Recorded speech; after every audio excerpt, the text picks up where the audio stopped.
Many people find commuting by train tiresome.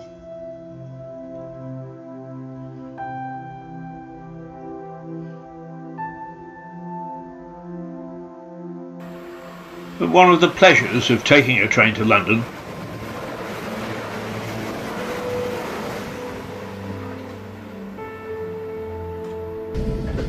is that it passes through some of the most beautiful countryside in the UK. None more so than the view of the countryside as the line approaches Clayton Tunnel, just north of Brighton.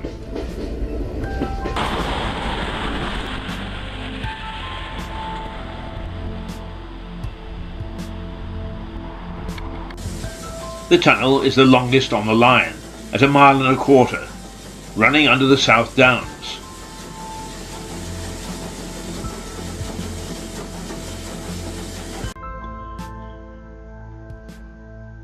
It's unusual because the entrance is not the usual railway brick.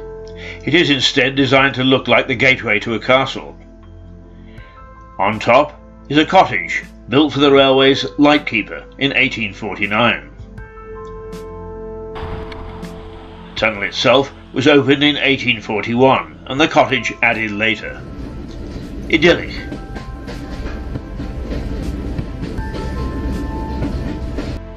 But after 1861 it became a nightmare, or at least for those who believe in ghostly goings-on.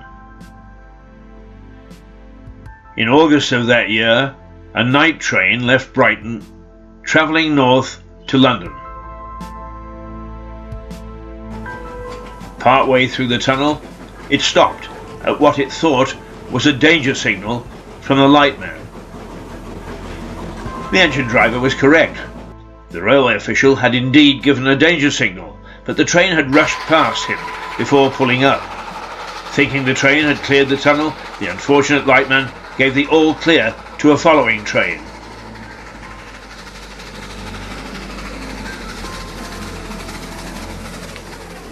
And it slammed into the back of the first train in the dark, killing 23 and injuring 176 more.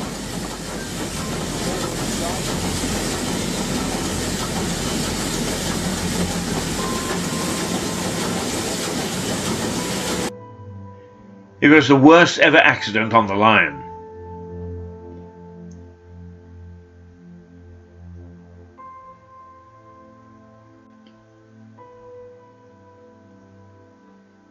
And people walking on the downs over the underground passage have reported hearing the screams of the passengers as the trains piled into each other.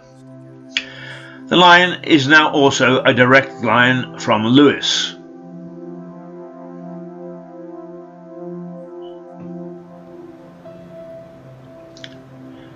I've travelled through that tunnel 1,000 times. I've never heard a scream other than the screech of the wheels and brakes. But I've never walked over the downs at that point either. And I turned down an invitation to stay in the cottage overnight.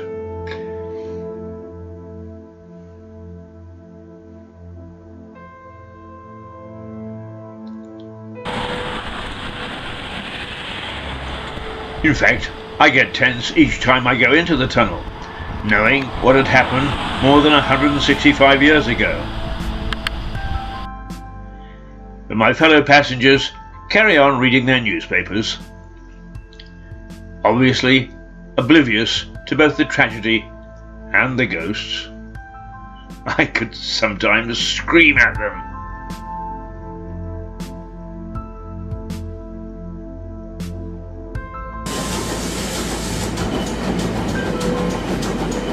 The ghosts of Clayton Tunnel. Eerie.